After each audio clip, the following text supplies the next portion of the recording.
Salut tout le monde, j'espère que vous allez bien. Aujourd'hui, on se retrouve dans une nouvelle vidéo.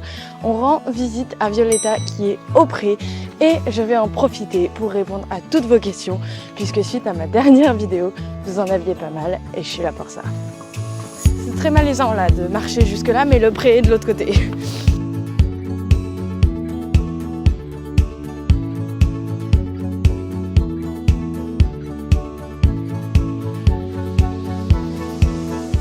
Alors, l'étape 1 d'un pansage, c'est de dire bonjour à son cheval, de se présenter. Bonjour Vivi, comment vas-tu? Je m'appelle Lou et tu me connais depuis longtemps. Je penserai à vous faire un gros plan des brosses, même si j'ai pas toutes mes brosses parce que j'en ai mis beaucoup à laver, beaucoup là où est Evie et tout, donc il faut que je refasse un stock.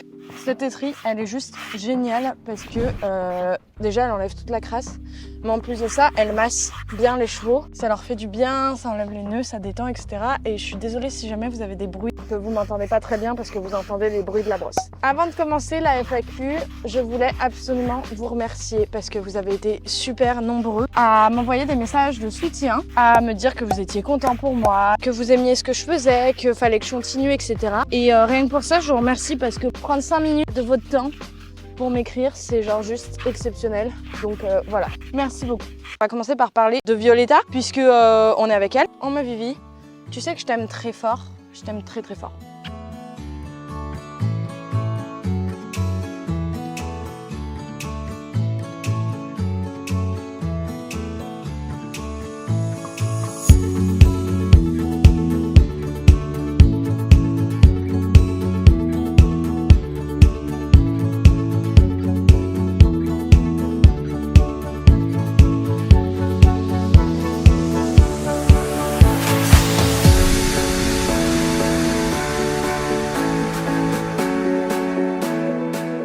En vrai, je culpabilise de ouf parce que comme c'est l'hiver, comme il pleut souvent, comme j'ai un nouveau métier, je vous en parlerai, que j'ai des nouvelles habitudes à prendre avec Evie et tout. C'est vrai que Violetta, je viens pas la voir non plus hyper souvent, mais parce que c'est la saison qui veut ça, quoi. Je suppose que quand il fera beau, je pourrais même venir la voir au petit matin, quoi. Enfin, des trucs choux. Et c'est vrai que je le fais pas trop, du coup, je culpabilise un peu. Alors, que devient Vivi?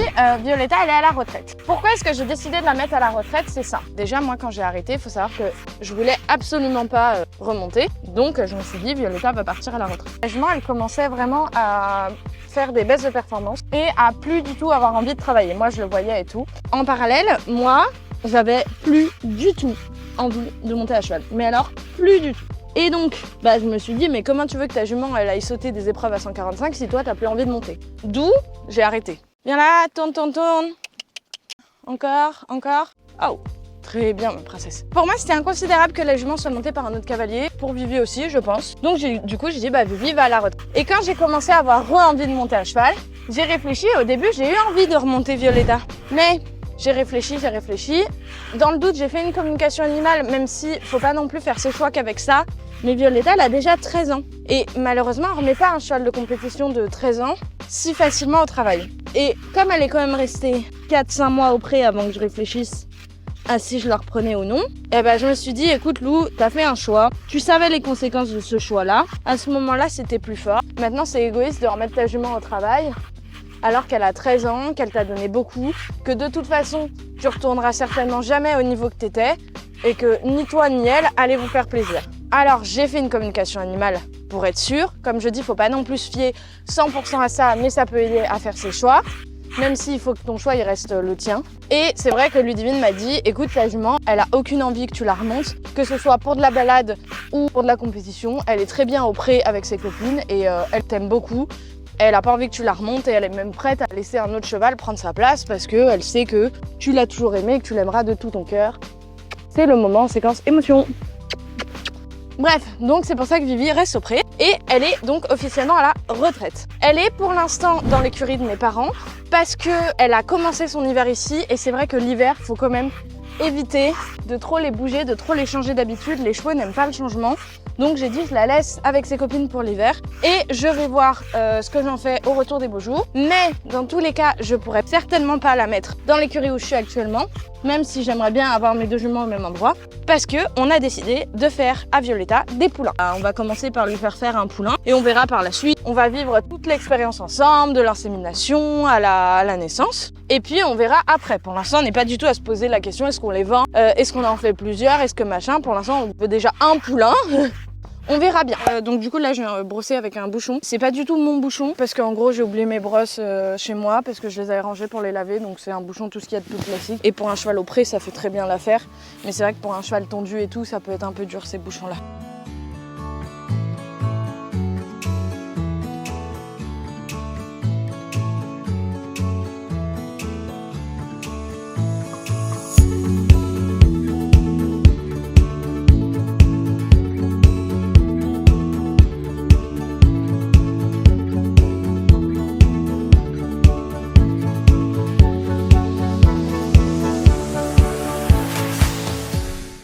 Ensuite, vous m'avez posé la question par rapport à Evie, quels sont mes projets avec Evie, pourquoi t'as récupéré Evie et pas Violetta. Du coup ça je vous ai répondu que Violetta ne retournerait pas au travail. Et c'est vrai que moi ma maman m'a parlé d'Evie. Et c'est vrai que ça coulait de source que si je récupère pas Violetta, je récupérais Evie parce que c'est une jument à laquelle j'étais attachée. Vous m'avez posé la question, mes objectifs avec Evie, etc.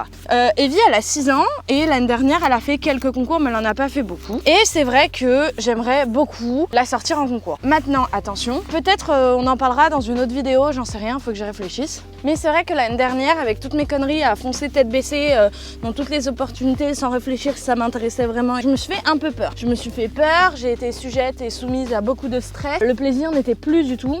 Là, quand je vous parle, j'ai pas encore remonté Evie. Et même remonter Evie, j'ai pas envie de dire que j'ai peur, mais j'appréhende un peu. Donc j'ai envie de dire, l'étape des concours, tout ça, on n'en est pas là. Mais clairement, c'est en tête. J'aimerais beaucoup faire des concours avec la jument. Je pense qu'elle fera pas les 6 ans. J'aimerais, hein, si je peux aller les faire en fin d'année et tout, ce serait trop cool. Mais honnêtement, je pense qu'elle les fera pas. Et je pense aussi que je vais reprendre une licence amateur, au moins pour le début de la saison. Et je verrai où est-ce que ça me mène. Mais c'est vrai que j'ai pas besoin d'avoir une licence pro avec Evie. Elle fait à peu près de la 110-115 l'année dernière. Et elle a fait 3-4 parcours. Donc on n'en est pas à prendre une licence pro. Et du coup, c'est vrai que si je pars dans une licence amateur et que je retourne en concours, tout ça, hein, comme je dis, pour l'instant, je vais pas encore remonter, j'ai pas encore ressauté. Donc je parle vraiment sans savoir dans quel état est la jument et tout. Pour l'instant, sur le travail à pied, elle avait l'air pas mal. C'est vrai que si je prends une licence amateur, les 2 objectifs que j'aimerais me fixer cette année, j'espère que ce sera pas trop gourmand. On verra bien, je vous tiendrai au courant, notamment sur Insta, je pense. J'aimerais me fixer, pourquoi pas l'amateur Gold Tour. Alors c'est faire des CSI, donc c'est beaucoup plus de budget concours. Mais je l'avais déjà fait quand j'avais 15 ans. Circuit qui est très intéressant. En fait, tu te qualifies sur différents concours internationaux et à la fin, tu as la finale qui est sur la grande piste de Lyon. Et c'est vrai que c'était très très cool quand je l'avais fait. J'aimerais beaucoup le refaire et je pense que 120-125, Evie, elle les fera. Donc pourquoi pas celui-là. Et en deuxième objectif, ce qui est bien, c'est que du coup, il va être compatible avec celui-là. C'est de m'inscrire dans le circuit Cup. L'année dernière, j'étais ambassadrice avec Princesse Vivi ici présente, mais bon, on s'est arrêté en juin, donc du coup, on n'a pas trop figuré au classement Cup. Et ce qui est cool, en fait, c'est que le circuit Cup, en gros, c'est un championnat en ligne, mais ça prend en compte les concours que tu fais actuellement. T'as pas besoin d'aller dans des concours spéciaux, un peu comme le Grand National, vous voyez. Là, c'est pas du tout le cas, c'est tout l'inverse, c'est vraiment peu importe les concours que tu fais, ça prend tes résultats. C'est vrai que ce serait cool d'avoir un peu 2 objectifs, donc le fait de me qualifier à l'amateur Gold Tour et en parallèle être dans le classement Cup, voilà, je dis quoi, top 10, top 15, quoi. Du coup, si je m'inscris sur Cup, je pense que ce sera la Silver Cup, je crois, 120-125. Mais comme je dis, pour l'instant, j'en suis pas du tout là. On va déjà ressauter. Mais l'avantage, en fait, vous me voyez pas depuis tout à l'heure. Mais l'avantage, c'est que Cup, les inscriptions, elles se terminent en mars, je crois, début mars. Je vais vérifier. Mais du coup, je crois, ouais, c'est en mars. Donc du coup, ça me laisse un peu le temps de ressauter avec la jument, etc. avant.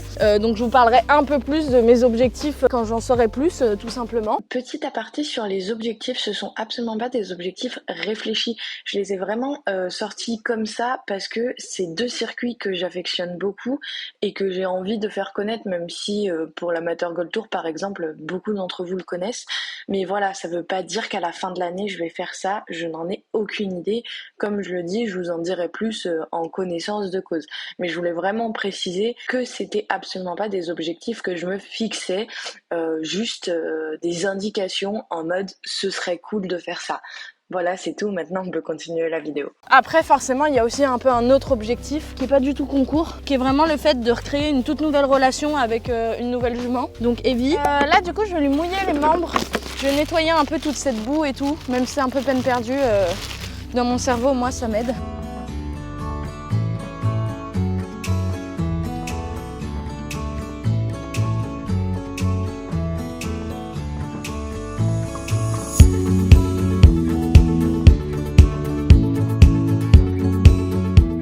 j'avoue que je suis pas très fière de mon parcours. En fait, j'ai fait une école de commerce, j'ai arrêté en 3e année après le Covid. Du coup, j'ai voulu passer le DE que je n'ai pas obtenu. Tout le monde m'a posé la question, je pense que vous avez compris.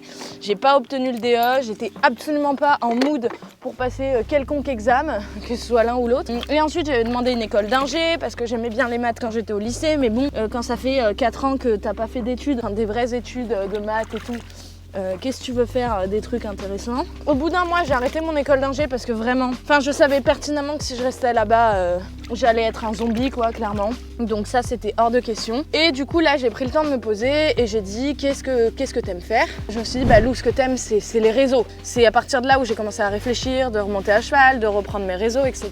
Par chance, j'ai ma maman qui a une marque de vêtements. Je suis d'ailleurs sponsorisée par cette marque de vêtements, by KRF. Je vous mets toutes les infos juste à côté. J'ai dit à ma maman, écoute, j'aimerais bien me lancer dans les réseaux. Est-ce que je peux gérer ton compte Instagram pendant 1 mois et on voit ce que ça donne. Et il s'avère que c'est une réussite, les stats augmentent, les abonnés augmentent, tout augmente.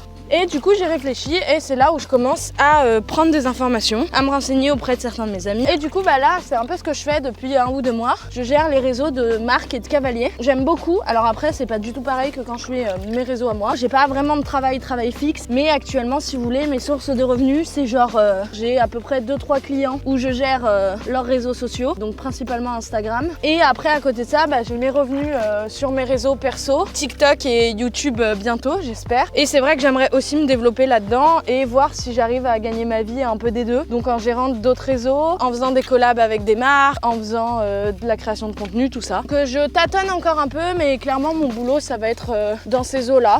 Ça va être ça à peu près mon boulot. On verra bien, franchement, je sais pas. C'est vrai que c'est compliqué à gérer, c'est quand même très chronophage, je vais pas vous mentir. Mais j'aime beaucoup ce que je fais et c'est pour ça que j'ai repris l'équitation aussi, même s'il y a l'amour du cheval. Il y a aussi le fait que j'adore partager sur mes réseaux. J'ai eu pas mal de questions sur comment ont réagi mes proches, comment j'avais par rapport à mon parcours ces 6 derniers mois qui étaient un peu chaotiques et comment réagit ma famille du cheval. Alors moi, faut savoir qu'il y a plein de choses qui m'embêtent avec ma famille, comme tout le monde. Mais par contre, il y a un truc que je peux pas leur enlever, surtout à mes parents, c'est qu'ils ont toujours voulu faire en sorte que leur fille soit heureuse, parce qu'on est 3 sœurs, qu'elle fasse ce qu'elles aiment. Du coup, c'est pour ça que j'ai eu la chance d'avoir des parents qui me soutiennent énormément et qui même si de temps en temps ils me disent oh t'abuses, faudrait pas oublier non plus que la vie c'est pas tout le temps facile, ils sont toujours là pour moi. Et je sais que quand j'ai dit à ma mère je veux remonter à cheval, la première chose qu'elle m'a dit c'est est-ce que t'es sûre, parce que rappelle-toi dans quel état je t'ai récupéré quand t'as arrêté. Et elle avait raison de me dire ça clairement. Alors après j'avais besoin de l'accord de personne et c'est pour ça que j'ai attendu un peu plus longtemps que prévu pour que je lance mon truc de gestion des réseaux, pour que même si j'ai pas un salaire qui me permet de vivre, j'ai quand même des revenus qui me permettent au moins de payer la pension de ma jument, etc. Et donc ça a été un peu à moi de lui dire écoute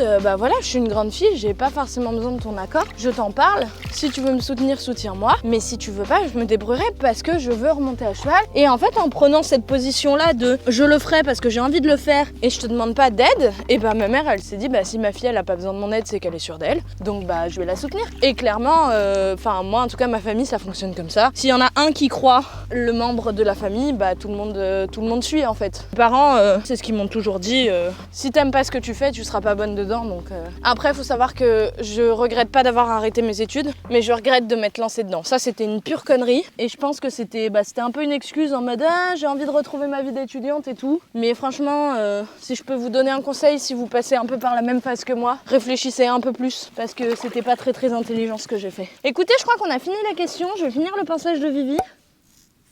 Oh là là, ciseaux il coupe même à Violetta. Oh voilà, ça c'est Vivi qui en a marre. Elle commence à avoir des petites croûtes. J'ai lavé ses pattes avec une éponge et ensuite j'ai lavé au savon de Marseille.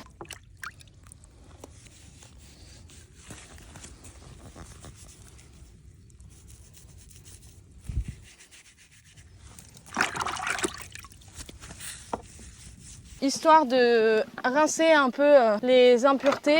Par contre, si je peux vous donner un conseil, déjà c'est inutile.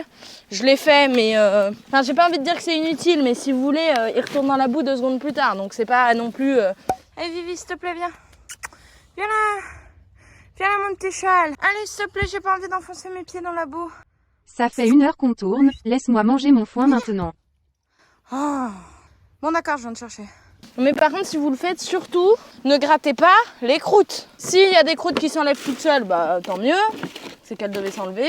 Mais jamais, au grand jamais, vous ne grattez les croûtes. Parce que je vous explique. Si vous grattez les croûtes, la croûte c'est quoi ? c'est ce qui protège. Donc si vous grattez les croûtes, et ben qu'est-ce qui se passe? La plaie, elle est plus protégée et votre cheval après, il va retourner dans la boue. Et donc du coup, et ben là, s'il retourne dans la boue avec une plaie ouverte, infection, lymphagite. Et voilà. Tiens ma princesse. Bon les amis, alors comment vous dire que je suis dégueulasse mais voilà, ça en valait la peine pour m'occuper de Vivi.